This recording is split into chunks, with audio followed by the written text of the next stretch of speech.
काफी संख्या में लोग आए हैं, किस तरह की समस्या आपके पास आ रही है? देखिए, कई प्रकार की समस्याएं हैं, कहीं स्थानांतरण का मामला है,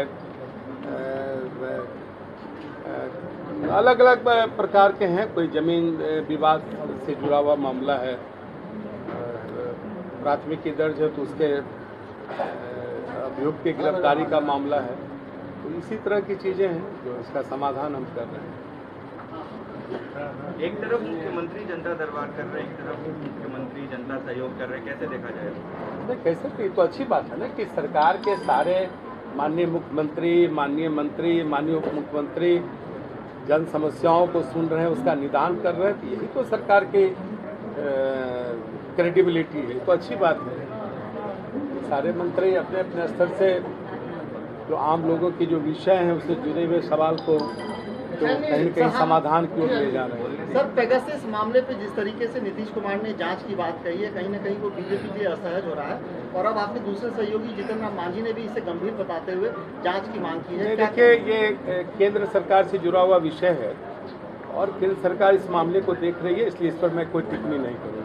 जातीय जनगणना पे भी नीतीश कुमार और मांझी का स्टैंड बिल्कुल आपसे उलट है। नीतीश कुमार ने तो यहाँ तक कहा कि विधानसभा से 2 बार प्रस्ताव पारित हुआ है, अब बीजेपी उस पर कैसे वो कर सकती है?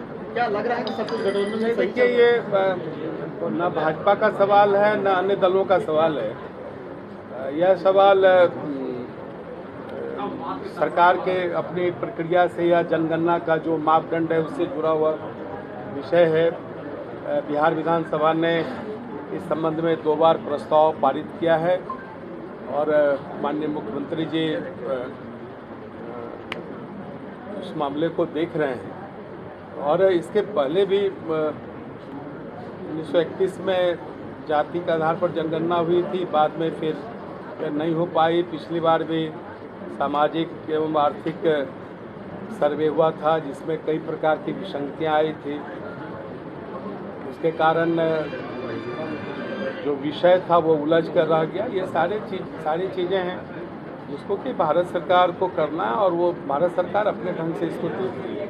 नीतीश कुमार कह रहे हैं कि इससे समाज में कोई तनाव नहीं होगा। केंद्र में के अलावा भी कई राज्यों के नेताओं ने प्रस्ताव भेजा है पार्टियों ने जातीय जनगणना पर। अब सरकार को इस पर विचार करना चाहिए। तो एक तरफ कई सारी पार्टियां आ गई हैं, एक तरफ केंद्र। तो सरकार तो देख ही रही है इस मामले को। मेरी ओर से कोई कहा गया क्या कि इसमें तनाव हो जाएगा? क्या गठबंधन में सब कुछ सही चल रहा है बीजेपी में, बिहार में? क्योंकि कल सम्राट चौधरी ने भी परसों इस तरीके का बयान दिया था कि गठबंधन में काम करने में बहुत मुश्किलें पैदा होती हैं।